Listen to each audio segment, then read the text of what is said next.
جو تمام اے P S کے بچے ہمارے شہید ہوئے اور ان کے لواحقین، ان کے چاہنے والے والدین، رشتہ دار، سب کے ساتھ تعزیت دوبارہ کروں گا، اور ہم سب ان کے لیے دعا گو ہیں۔ ٹھیک۔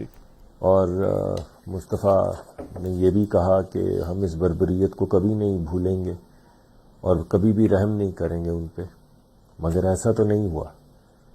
عمران خان صاحب کی حکومت میں تو ہم نے ان پہ رحم کیا اور ہم اس بربریت کو بھول گئے۔ اور آپ کو یاد ہوگا کہ یہی لوگ جن نے ان بچوں کو مارا تھا، ان کو لا کے دوبارہ آباد کیا گیا۔ مصطفیٰ اور میں دونوں سینٹ کے ممبرز تھے جب بلوچستان اور خیبر پختونخوا کے سارے سینیٹرز جو ہیں وہ آگ بگولا تھے، اور وہ روز آ کے ہمیں کہہ رہے تھے کہ ان کو ٹرکوں میں لا کے آباد کر رہے ہیں واپس۔ تو یہ کیوں ٹرکوں میں لا کے آباد کر رہے ہیں واپس؟ تو یہ میں سمجھتا ہوں کہ ایک انکنسسٹنٹ پالیسی تھی، اور ایسی پالیسیز نہیں ہونی چاہیے۔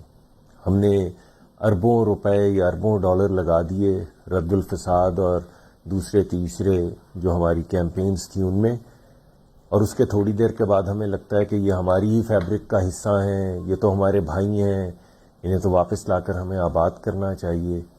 تو پھر جنگ کرنے کی کیا ضرورت تھی؟